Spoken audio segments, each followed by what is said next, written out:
All right, Tyler, great job so far. I'm seeing the body start to look more together at the finish.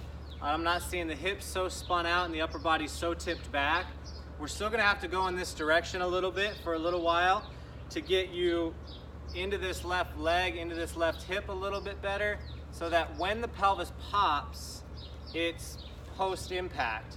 We can't have it kind of spun out, kind of thrusting up pre-impact with the upper body tipped back. So how we're gonna do this, it's the relationship between the right rib, the right pec, the right shoulder, and the left hip flexor.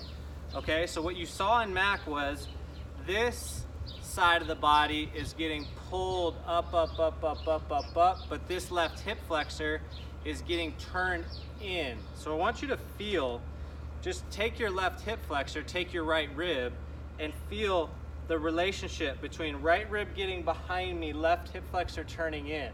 What this looks like from behind, you can see that the right hip gets much higher than the left hip, and that sets me up to go this way before I level out. That's the only thing really missing right now, because all of your movement pattern is very this way, high trajectory, or if the pelvis pops while the upper center is tipped back, we'll catch it thin. Okay, so what we want to focus on is from setup, and great job with setup. The left arm looks like it's in a much better spot, the left wrist especially. Looks much better here, stronger. Could get a little bit stronger if you wanted to. Stronger meaning more in alignment. It's a little kinked in. Could go all the way. It would look very Alex Noren-ish to you, but totally fine, because we're setting things up to go like this. We want this movement around before the pelvis pops. So, good job here. Taking it back, up, up, up, up, up, up, up. Okay. Notice where my hands are here. This left hip flexor's turned in. I'll come closer. This left hip flexor's turned in, but it's not loose. It's not collapsed. It's strong because you have width. But notice where my hands are. Notice how they're over my foot here. If I go behind, they're here. Okay, so what I'd like for you to feel is this right arm, when it gets to 90, we're home. Yours has a tendency to look like it's this way, like it's too wide in the back arm. It could fold a little more or soften a little bit for you up here to get fully loaded at 90. Yours is more than 90 in terms of the right arm. So your hands are more back. That line I drew in relation to the foot, your hands are more back over here. And then with the hips spin out and the hands back here, it sets everything up to go this way a little bit.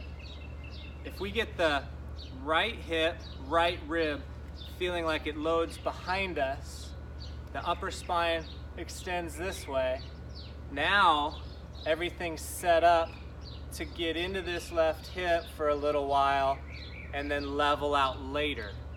Then we're compressed when we're striking it, so we're able to flatten the shaft plane through impact, and then the pelvis or the lower lumbar won't push until post-impact, okay? So what I want you to focus on this week is getting the left hip flexor, right rib relationship, kind of coiling around your spine here to get deeper. This punch that I'm drawing up is getting deep behind me.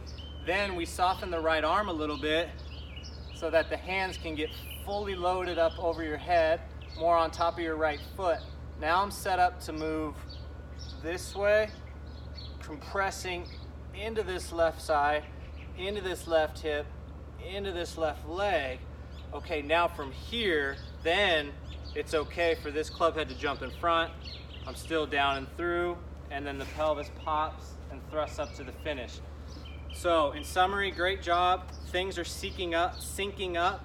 They're sequencing up a lot better. I'd like you to play around with how this right arm works. It's soft at setup, maybe a 2 out of 10 in pressure.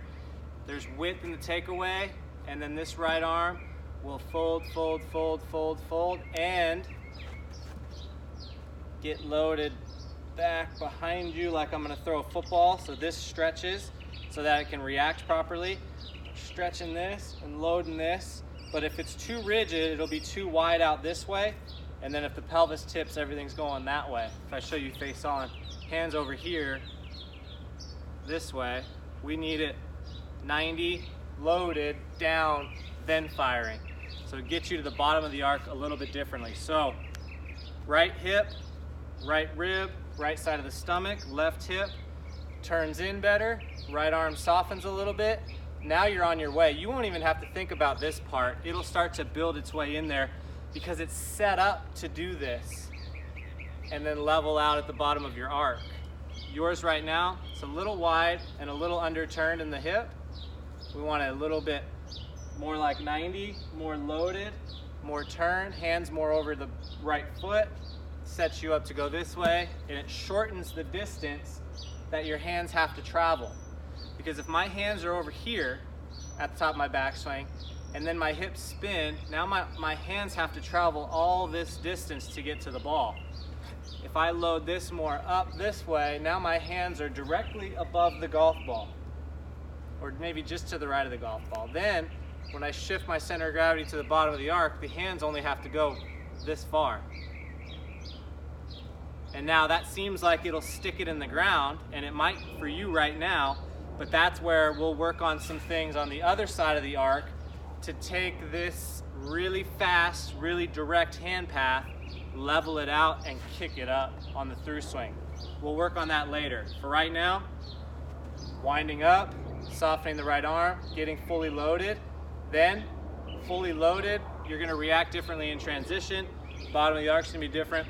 We'll start to see you look a little more this way at impact versus tendency to look a little bit this way and tipped back. But you're well on your way, man. I appreciate it. Thank you.